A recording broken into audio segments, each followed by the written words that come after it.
Nii, Whitereader on päris hea vahend, kus te saate teha raamatuid või buklette ja selleks pead valima siis õpetaja. Saad logida sisse näiteks Google'iga. Ma lähen näiteks Google'iga sisse.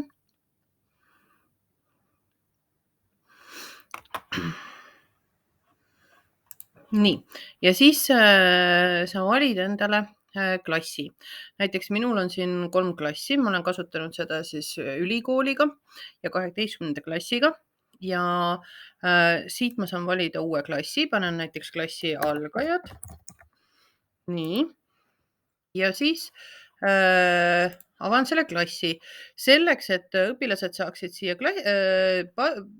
sisestada nagu oma raamatuid, pead sa lisama õpilased. Nii et valid siit näiteks õpilase nimi on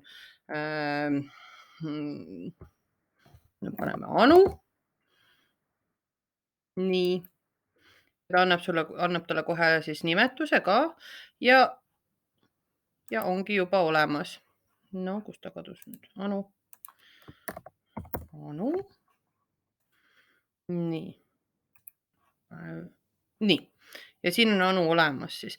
Ja Anule tulebki anda, et tema kasutaja nimi on see ja tema kood on siis see ja nii ta saab sisse minna. Nii, ja siis nad vaatavad siia endale raamatud, lisavad plussist raamatu. Nii, ja nad saavad siia panna pealkirja, näiteks tere, autor Anu ja valida endale pildi. Valime esimese pildi. Nii. Ja see on tema esimene leht või see kaas. Ja nüüd valime uue lehe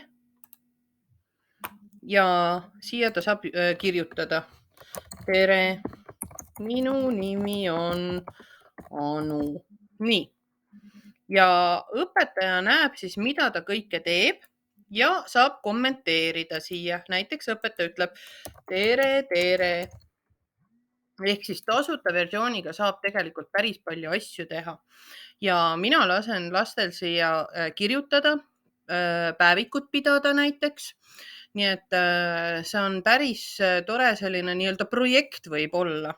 Nad saavad panna sinna pilte, nad saavad audiot peale rääkida, nad saavad teksti kirjutada ja muidugi tasulises versioonis on ka võimalus videosi lisada.